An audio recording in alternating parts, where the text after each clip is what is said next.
The boar's head in hand bear I, bedecked with bays and rosemary. And I pray you, my masters, be merry, quod estis in convivio. Caput apri defero. Welcome to the 8th day of CraftLit, our 12-day Christmas story extravaganza. Today, in our 8th day, I'm bringing you 2 stories, just 2 today. Both of them touch upon military service, but in very, very different ways. The first one is, what is it like at home? And it's a romantic kind of story. It's just sweet and sentimental. And I will tell you up front, it's not really a spoiler alert, it has a happy ending. As does the second one.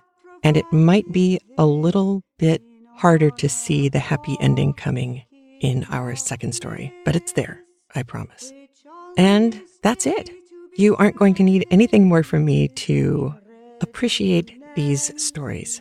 So here we go with first, Bertie's Ride, and second, A Recruit at Christmas, written in 1892. Here we go. Bertie's Ride by Lady Dunboyne. Here's a nice state of things. We have run short of candles for the tree, and of course the shops will be shut tomorrow and the day after. What is to be done? Almost anything else might have been managed in some way, but a Christmas tree in semi-darkness. Can anything more dismal be imagined? And Alice Chetwynd's usually bright face looks nearly as gloomy as the picture she has called up. "What's the row?" cries schoolboy Bertie, planting 2 good-natured if somewhat grubby hands on his sister's shoulders. "Alice in the dumps? That is something quite new. Can't you cut some big candles in 2 and stick them about? Here's Cousin Mildred, ask her. She'll be sure to hit upon something." "No, don't bother her," whispers Alice, giving him a warning pat as a pretty girl some years older than themselves enters the room. "She is so disappointed at getting no letter again today. I am so sorry, for it has quite spoiled her Christmas. Hush, don't say I told you anything about it." "What mischief are you 2 children plotting?" Cousin Mildred tries to speak cheerily and to turn her face so that they may not see any traces of tears about her pretty blue eyes, but there is a little quiver in her voice which betrays her. In a moment Alice's arm is round her neck, and Bertie is consoling her after his rough and ready fashion. "Cheer up, Cousin Milly. I'll bet anything you'll get a letter tomorrow." "I can't do that, Bertie, I'm afraid, for the postman doesn't come on Christmas Day." "Doesn't he? What a beastly shame! I declare I'll speak to father." "No, no, your father knows all about it. It's quite right, and I'm so glad the poor old man has one day to spend comfortably with his wife and children. I don't quite know why Cecil hasn't written, but worrying about it won't do any good. Now, let us talk about something else. Alice, when can you be spared from the tree? Mother wants all the help she can get for the church dressing." "Is she down at the church now? All right, darling, I'll come in 2 minutes. Isn't it a plague about these candles? The shops are sure to be shut in Appleton the day after Christmas, and the poor children will be so disappointed if we have to put off the tree." "The poor dear school children. Oh, that is a pity. But candles, oh dear, I don't know how we can do without them. Is it quite impossible to send to Appleton today?" "Why, to say the truth, I asked father this morning, and he said there was no one to go. You see, Coachman is away for a holiday, and Sam is as busy as he can be, and there's no one else who can be trusted with a horse, and one cannot ask anybody to trudge 5 miles and back through the snow, though it is not at all deep." "And there is more snow coming, I fear," says Mildred, looking out at the grey, thick, wintry sky. "It is awfully cold. Ah, there is a feeble little ray of sunshine struggling out. Well, I must go back to my occupation of measuring flannel for the old women's petticoats. It is nice and warm for one's fingers at any rate. And Allie, dear, tell Mother I'll join her at the church as soon as ever I can. The keepers have brought us such lovely holly out of the woods. You never saw such wealth of berries. The wreaths will be splendid this year." And Mildred goes away humming a little Christmas carol and bravely trying to forget the sore anxiety that is pressing on her heart for the faraway soldier lover whose Christmas greeting she had so hoped to receive today. "Isn't she a trump?" cries Bertie, who can see and appreciate the effort his cousin is making. "I know she has half cried her eyes out when she was by herself, but she didn't mean us to find it out. I say, Alice, I'll have another try for that letter of hers, and get your candles too. Grey Plover has been roughed, and he's as sure-footed as a goat. The snow is nothing to hurt now, and I'll trot over to Appleton and be back in no time at all." "Oh, Bertie, don't! Cousin Mildred said there was a snowstorm coming, and you might get lost, like the people in the Swiss mountains." "Or the babes in the wood, eh? You little silly, don't you think I'm man enough to take care of myself?" and Master Bertie, who is 15 and a regular sturdy specimen of a blue-eyed, sunburnt, curly-haired English lad, draws himself up with great dignity and looks down patronizingly at his little sister. Alice, of course, subsides, vanquished by this appeal, but she cannot help feeling some very uncomfortable qualms of conscience when it appears that she is to be the only person admitted into the young gentleman's confidence. "Don't go bothering poor mother about it. She always gets into such a funk as if no one knew how to take care of themselves. And be sure not to say a word to Cousin Mildred. I want to surprise her by bringing her a letter by the second post. And if father asks where I am, oh, but that will be all right. I shall get back before he comes home from shooting." And Bertie is gone before his sister has time to put into words the remonstrance she has been struggling to frame. "He'll miss his dinner, poor dear," she thinks compassionately, but is consoled by the remembrance of an admirable pastry-cook's shop in Appleton, where the gingerbread is sure to be extra plentiful on Christmas Eve of all days in the year. "A real old-fashioned Christmas, father calls it," thinks Alice as she goes to the window and looks out at the whitened landscape, amongst which the leafless branches of the trees stand out like the limbs of blackened giants. The snow which has been falling at intervals for some days is not deep, but there is a heavy lowering appearance about the sky betokening that the worst is yet to come. The little birds which Alice has been befriending ever since the winter set in come hopping familiarly round the window, and one saucy robin gives a peck to the glass as if to intimate that a fresh supply of crumbs would be acceptable. Alice feels in her pocket for a bit of bread, and finding some fragments, hastily scatters them on the window ledge, promising a better repast by and by. Then she gives a last look at the half-dressed Christmas tree, shakes her head over the insufficient candles, and murmuring that Bertie really is the dearest boy in the world, runs off to aid her mother in decorating the old village church. Meanwhile, Grey Plover is swiftly and resolutely bearing his rider over the half-frozen snow in a manner worthy of his name. He is a handsome, strong-built pony, Squire Chetwynd's gift to his son on his last birthday, and a right goodly pair they make, at least in the fond father's eyes. Perhaps if either Mr. Chetwynd or his steady old coachman had been at home, Master Bertie would not have found it quite so easy to get his steed saddled for that 10 miles' ride, with the ground already covered with snow, and the heaviest fall that has been known for many a year visibly impending. There is a keen northeaster blowing, but Appleton lies to the west, so that for the present it only comes on the back of his neck, and Bertie turns up his collar to keep out the flakes which seem scattered about here and there in the air, and trots bravely along, whistling and talking by turns to his pony, and to a wiry little terrier, which is really Cousin Mildred's property, but in common with most other animals is deeply devoted to Bertie. "Steady, lad, steady!" and Bertie checks his steed as they descend a somewhat steep incline bordered by high hedges, of which the one to the north is half concealed by a bank of snow. "I declare I never thought it could have grown so deep in the time," mutters Bertie to himself. "I hope it won't snow again before tonight, or I shall have some work to get home. What's the time? Just 2. All right, 2 hours more daylight at any rate, more if a fog doesn't come on. Good day, John. Merry Christmas to you," as the village carrier, his cart heavily laden with Christmas boxes and parcels, passes him, leading his old horse carefully up the hill. "The same to you, Master Bertie, and many of them. How be the squire and Mrs. Chetwynd and—" "All well, thank you, John, but I can't stop to go through the list now. I've to get to Appleton and back as soon as I can." "To Appleton? Laws now, Master Bertie, don't you do nothing of the kind. As sure as I'm alive there's awful weather coming, and you and that little pony will never get back if you don't mind." "Little pony indeed, John. Grey Plover is nearly 14 hands, and do you suppose I care for a snowstorm?" Old John points to the wall of grey cloud advancing steadily from the northeast. "You just look yonder, master. If that don't mean the worst storm that we have known for many a long year, my name's not John Salter."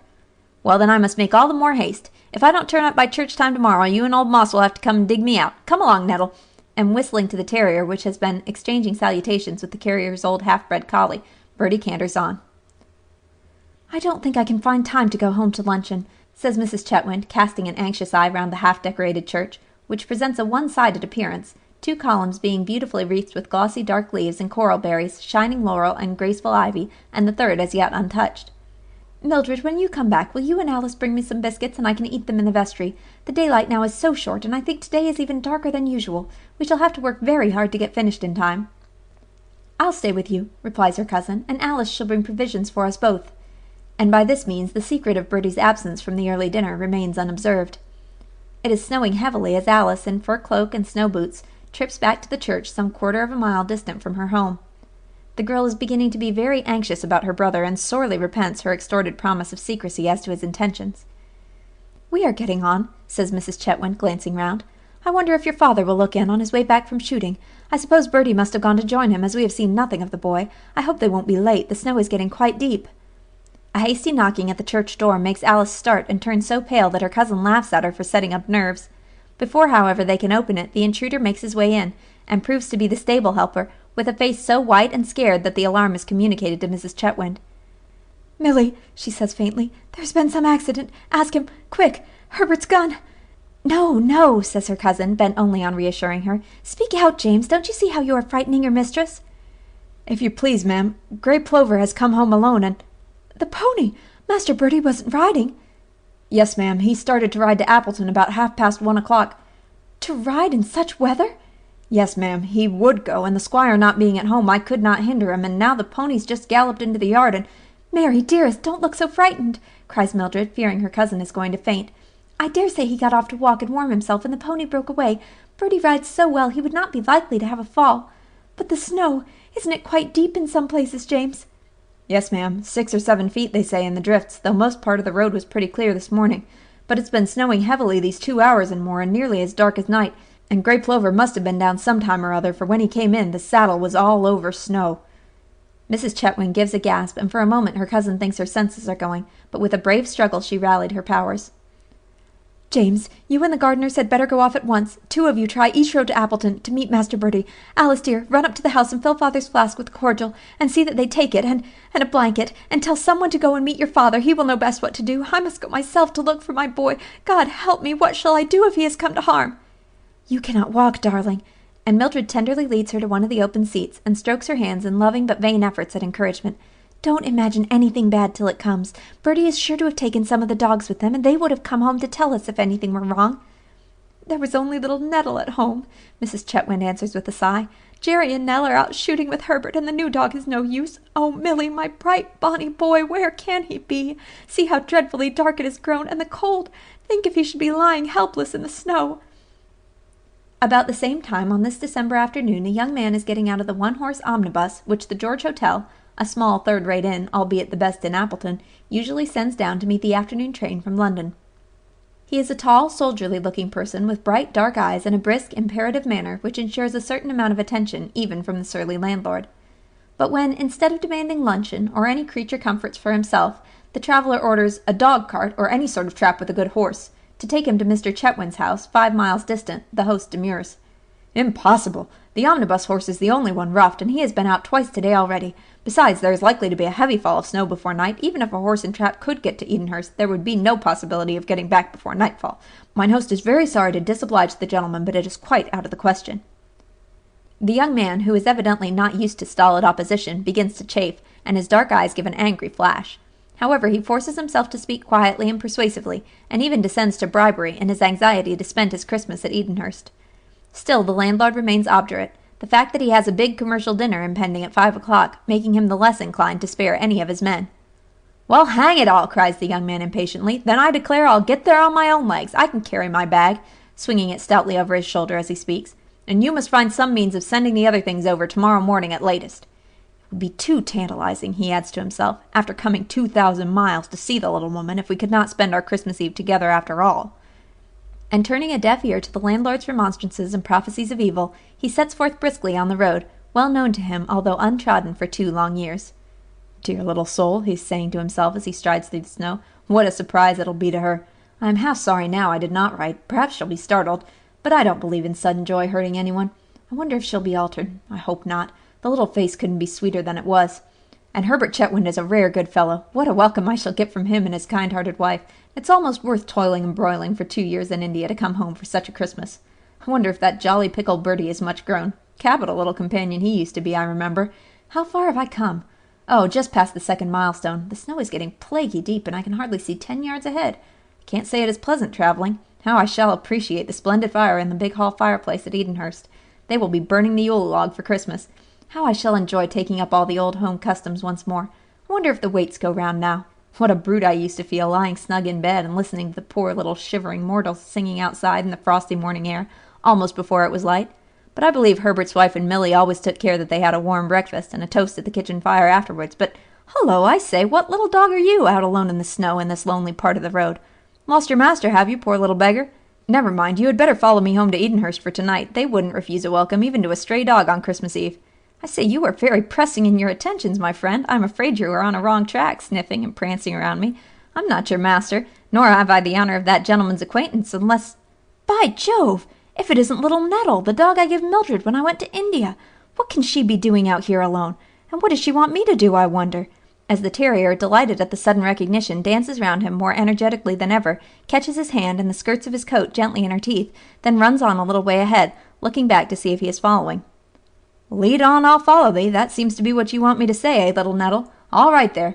And the traveller's 2 long legs contrived to make quite as rapid progress along the road as the terrier's 4 short ones, especially as the poor little animal occasionally lights on a snowy heap softer and deeper than the rest, and is nearly lost to sight altogether for some seconds. Presently, however, in spite of all obstacles, she scurries on ahead, and stops short with a joyful, self-satisfied bark, in front of a dark object which is half sitting, half lying in a bed of partly melted snow under the hedge, an object which upon closer inspection proves to be a slight, curly-headed boy, clad in heather-coloured jacket and knickerbockers. His cap has fallen off, and his eyes are nearly closed as he leans back on his cold couch, with an expression of half-conscious suffering on his young face. "Come, this won't do!" exclaims the traveller, in a tone of no small surprise and concern. "I say, young sir, have you forgotten that this is December, and not exactly the season for enjoying life in gypsy fashion?" The boy's eyes open dreamily and scan the keen brown mustached face which is bending over him, but he neither moves nor makes any response. The traveller lays a hand on his shoulder and speaks again, somewhat more peremptorily. "I say, young one, get up, do you hear? Do you want to get frozen to death?" If there is some roughness in the tone, there is none in the manner and gesture with which, dropping on one knee in the snow, the traveller proceeds to chafe the cold, nerveless hand, which in answer to this appeal the boy slowly tries to lift. He points to his left foot, which is stretched out in an uncomfortable, twisted attitude, and his new friend is not long in discovering that a sprained ankle is the cause of the mischief. A serviceable many-bladed knife is quickly produced, and the boot dexterously slid open, to the instant relief of the injured limb, which is much swollen. The boy gives a gasp of satisfaction and murmurs, "Thank you," as he makes a still unsuccessful effort to scramble to his feet. "Take care, let me give you a hand." "Poor little chap," as the patient collapses again. "Here, have a pull at this," taking a restorative from a medicine case in an inner pocket. "That's right, you'll be able to tell me about it presently. Nettle, little lass, it's a pity you can't speak, isn't it?" "How do you know the dog's name?" the boy inquires, now almost roused into curiosity. "How do I know it? Why, because she belonged to me for 6 months before I went to India, and then I gave her to the lady who I hope is to be my wife now I've come back." "What? Are you Cecil Gordon?" "The same, at your service. Cousin Cis, as your little sister used to call me, if, as I suppose, you are my old playfellow Bertie. 2 years have made a difference in your size, my lad, and this snow gave your face a blue sort of look which prevented my knowing you at first. And now tell me, what pranks have you been playing to get into such a plight?" "I rode Grey Plover to Appleton this afternoon to get some things the girls wanted, and the snowstorm came on heavily, and it got horribly dark, as you see, and somehow we stumbled into a snowdrift. I'd marked the bad places as I came and thought I could keep clear of them, but the darkness misled me and the snow got into my eyes. We rolled over together, and my foot caught in the stirrup and came out with an awful wrench, but it's ever so much better since you cut the boot open." "And then I suppose the pony made off?" "Yes, I believe so. I felt awfully sick when I got up, but I managed to crawl out of the drift, for I'd just sense enough left to mind being smothered.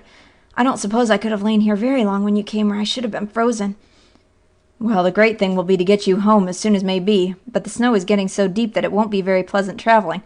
Can you bear to put that foot to the ground? No? Then don't try. My legs must do duty for 2. "Oh, I'm too heavy. You'll never be able to carry me, especially through the snow." "Nonsense. If you begin making difficulties, I shall have to treat you as one of our fellows, so the story goes, did the wounded sergeant in Zululand." "Oh, what was that?" "Why, the enemy was close upon them, and B, that was the officer, was bent upon rescuing the sergeant of his troops who was wounded and helpless and whose own horse had been killed. So he told him to get up behind on his horse, and the sergeant refused and told B to save himself and leave him to perish, and B answered in peremptory fashion, 'If you don't obey orders at once, I shall punch your head.'" "Don't punch mine today," says Bertie with a rather feeble laugh. "It feels so queer and top-heavy. I'll give you leave to try as soon as I'm all right again." "All right. But now about this getting home. Here, you take the bag and I'll carry you. Will you ride in ordinary pick-a-back fashion, or, as I've seen soldiers do at what they've called chummy races, lengthwise across their bearers' shoulders?" Bertie prefers the former method, and with some little difficulty is hoisted into the required position. "How are they all at home?" asks Captain Gordon after they have advanced some little way in silence. "Very well, and very jolly. Only today Cousin Milly was out of spirits because—" "Well, what?" The tone is sharp and impatient. "Because you hadn't written, and she did so want a letter for Christmas, and I thought there might be one by the afternoon post. They do come then sometimes." "And that was the reason for your taking that crazy ride through the snow? My dear little fellow, and the brisk voice is very kind and gentle now. "I am sorry to have been the cause of all this trouble." "Oh, never mind. It was partly, too, to get Alice the candles she was bothering about for the Christmas tree. By the by, I hope they've not fallen out of my pocket. No, here they are, all right." "I'm afraid you found no letter at the post office after all. You see, the orders for home came to us rather suddenly, and when I found I could be in England as soon as a letter could reach, I didn't write. I am so sorry it happened so." "You had lots of real fighting among the Afghans, hadn't you?" "Yes, I'll tell you about it some day. Just now I want my breath for something more than talking. How deep the snow is between these high hedges." "Yes, if only we could get over into the fields it would be better. And there's a shortcut, too." "Can we find it?" "I'll try, but my head is so stupid somehow. Don't I hear someone whistling behind us?" As Bertie speaks, a young laboring man comes up to them, looks with some surprise at the pair, and answers with a surly grunt to Captain Gordon's inquiry as to the nearest way to Edenhurst. "Why, Jack, you can show us," cries Bertie impatiently. "There's a stile somewhere that leads right past your mother's cottage, and then we can get across Higgins's fields." "If there is a cottage, I shall be glad of 5 minutes' rest by the fireside," says Cecil, who is beginning to get decidedly blown. "I was just thinking what an awfully lonely road this was." "Jack Brown is a surly fellow," whispers Bertie in his ear, but not so low but that the man catches the last words.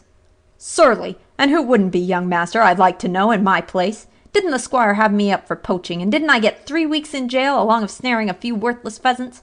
Much he or anyone would have cared if my old mother had starved the while." "For shame!" Bertie's wrath is making him quite energetic. "As if Mother and Mildred didn't go to see the old woman nearly every day and make sure she wanted for nothing." "Well, well," interrupts Cecil, "don't rake up bygones on Christmas Eve of all days in the year. Forgive and forget. Peace and goodwill, that's what the bells always seem to me to be saying. I say, my friend, I'm sure your mother would be willing to let the young master sit by her fire for 5 minutes after he's nearly got himself killed, and buried, too, riding to Appleton to do his sister and cousin a good turn." A shadow of a smile lurks on Jack's grim visage at this appeal, and he proceeds to lead the way across a difficult hog-backed stile, over which he helps to lift Bertie with more gentleness than might be expected. Then striding before them through the snow, which is more even and easy to wade through in the open field, he presently stops at the door of a little thatched cottage which is opened by a tidy old woman. Bertie is soon established in her own high-backed wooden chair by the fire, drinking hot, if somewhat hay-scented tea, and obtaining great relief from the attentions his friend is now better able to bestow upon the injured foot. Meanwhile, this is becoming a very sad Christmas Eve to the anxious watchers at Edenhurst. The squire has returned home, puzzled and half incredulous at the confused report of Master Bertie's disappearance which has reached him. But when the snow-soaked saddle and the riderless pony have been shown him, he too grows seriously alarmed, and without waiting to change his wet things, sets off in the direction of Appleton. Other messengers have already been dispatched, but the hours pass by and no news is obtained, no one happening to think of the short-cut and old Mrs. Brown's cottage. Even the bells are mute. The villagers cannot bear to ring them when their dear lady is in such trouble. She is trying hard to force herself to believe that nothing can be so very wrong. It is foolish to be so over-anxious. No one has any heart to carry on the joyous preparations for Christmas, in which Bertie usually bears an active part, but Mrs. Chetwynd will not let the poor people suffer, and their gifts of warm clothing and tea and sugar are all looked over and carefully ticketed by Mildred and Alice. Poor girls, they have little spirit for the work, but it is better for them than the dreary waiting which follows. At last Alice can bear it no longer. She throws a cloak round her and steals out into the avenue. The air is clearer now, and the snow has ceased to fall. The earth is covered with a brilliant white sheet, and overhead the wintry stars are shining out one by one in the deep blue vault. The girl begins to feel more hopeful, as the still frosty air cools her hot cheek, and the stars look down upon her with their silent greeting of peace. Glad tidings of great joy, the Christmas message of nearly 19 centuries ago. Surely it cannot be that a heart-breaking grief is to come on them on this of all nights in the year. A prayer is in her heart, on her lips, and even in that moment, as if in answer, there burst forth the most joyous of all sounds to Alice's ear, their own village bells ringing in a merry Christmas peal. It had been understood that this was to be the signal of Bertie's being found and safe.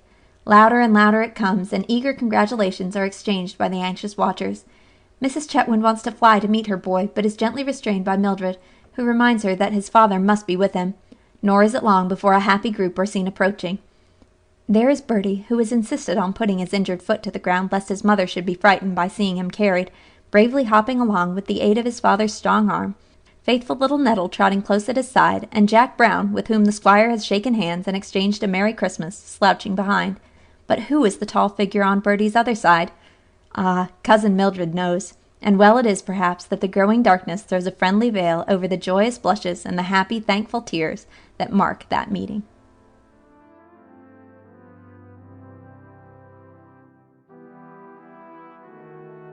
A Recruit at Christmas by Richard Harding Davis, 1892. Young Lieutenant Claflin left the Brooklyn Navy Yard at an early hour and arrived at the recruiting office at 10 o'clock. It was the day before Christmas, and even the Bowery, the thieves' highway, had taken on the emblems and spirit of the season, and the young officer smiled grimly as he saw a hard-faced proprietor of a saloon directing the hanging of wreaths and crosses over the door of his place, and telling the assistant barkeeper to make the red holly berries show up better. The cheap lodging houses had trailed the green over their illuminated transoms, and even on Mott Street, the Chinamen had hung up strings of evergreen over the doors of the Joss House and the gambling house next door. And the tramps and good-for-nothings, just back from the island, had an animated, expectant look, as though something certainly was going to happen.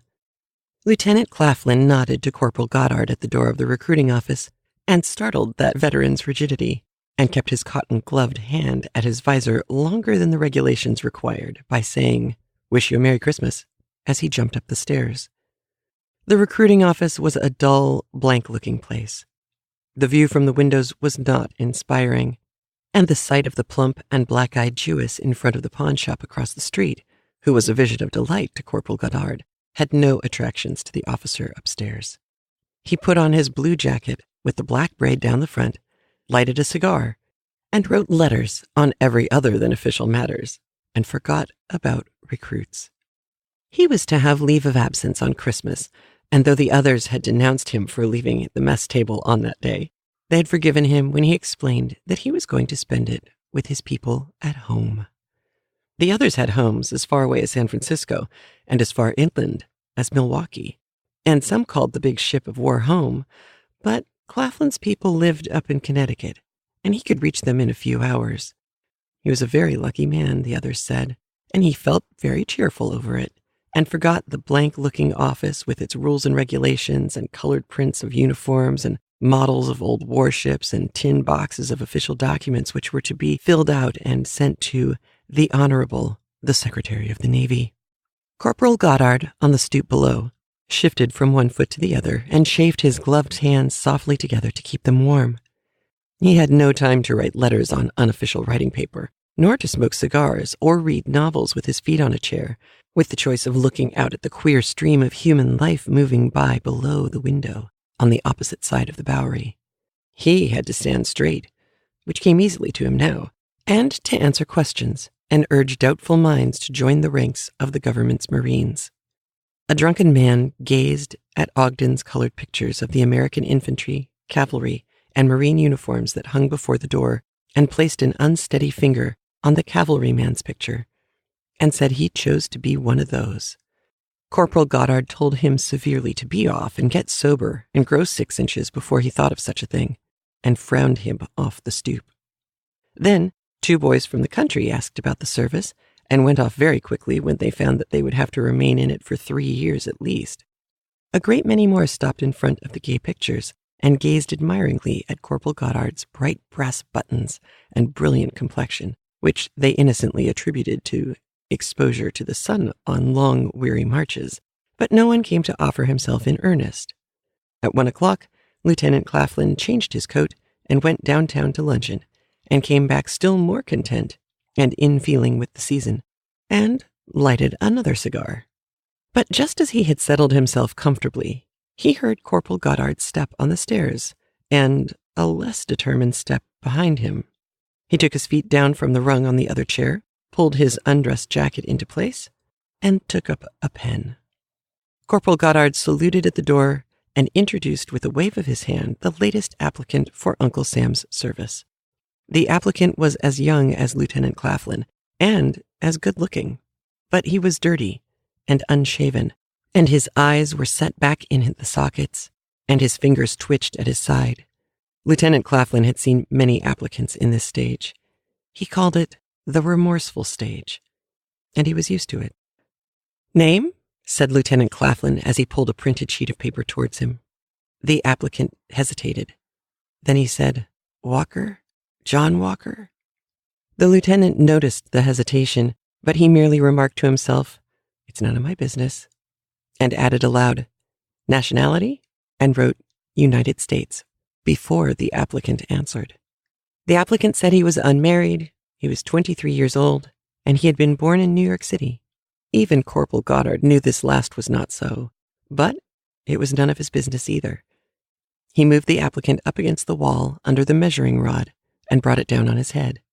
So he measured and weighed the applicant and tested his eyesight with printed letters and bits of colored yarn, and the lieutenant kept tally on the sheet and bit the end of his pen and watched the applicant's face. There were a great many applicants, and few were chosen, but none of them had quite the air about him which this one had. Lieutenant Claflin thought Corporal Goddard was just a bit too callous in the way he handled the applicant and too peremptory in his questions, but he could not tell why Corporal Goddard treated them all in that way. Then the young officer noticed that the applicant's white face was flushing and that he bit his lips when Corporal Goddard pushed him towards the weighing machine as we would have moved a barrel of flour. "You'll answer," said Lieutenant Claflin, glancing at his sheet. "Your average is very good. All you've got to do now is to sign this, and then it will be over." But he did not let go of the sheet in his hand as he would have done had he wanted it over. Neither did the applicant move forward to sign.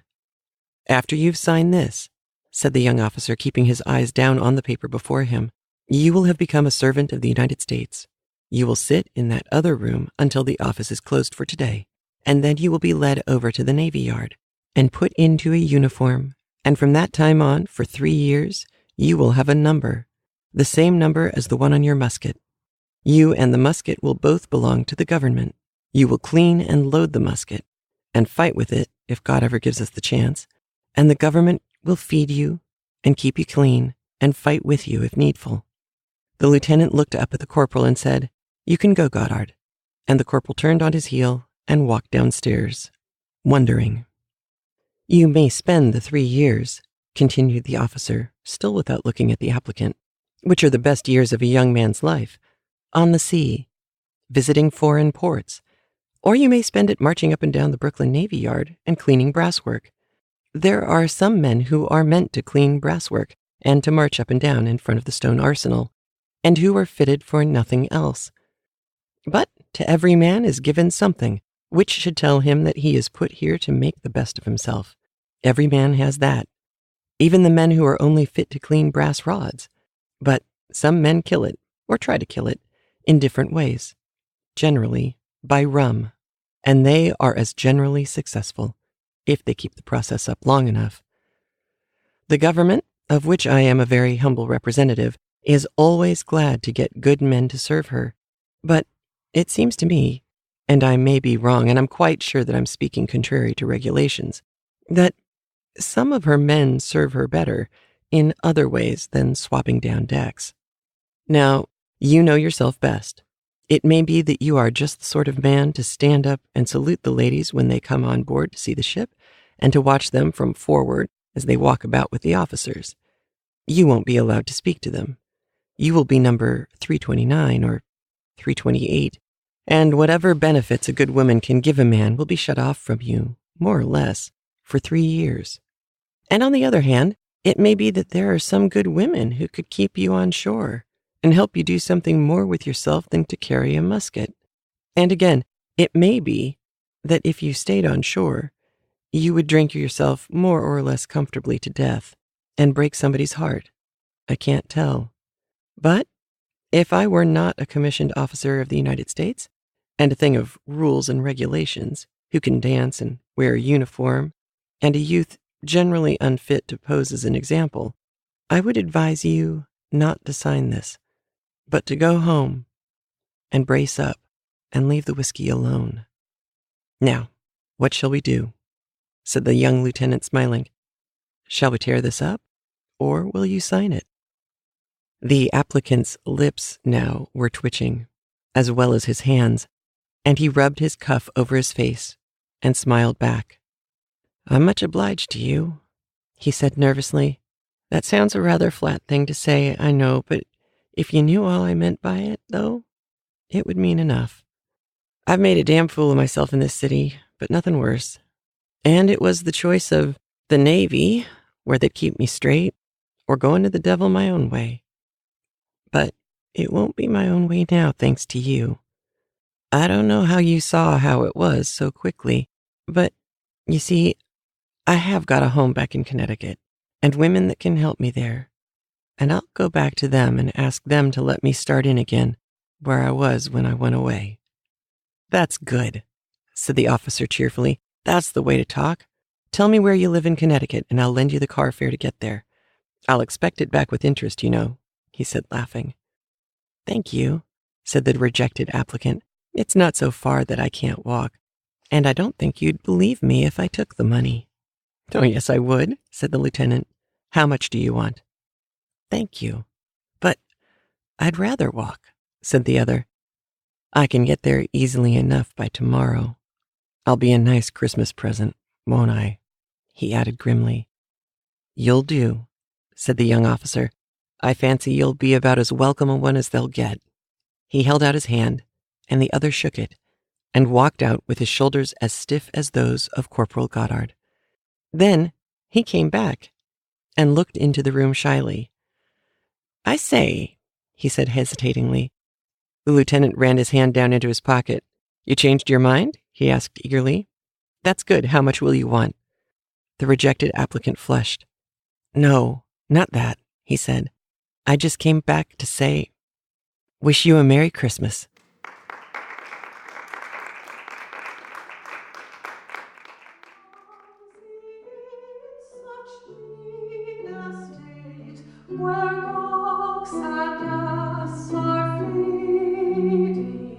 If you like what you hear, please leave us a review on iTunes, like us on Facebook. You can download our app for iOS devices, Android devices, Windows phones. You can listen to CraftLit on Stitcher Radio, iHeartRadio, Google Play Music. And remember, if your hands are too busy to pick up a book, at least you can turn one on.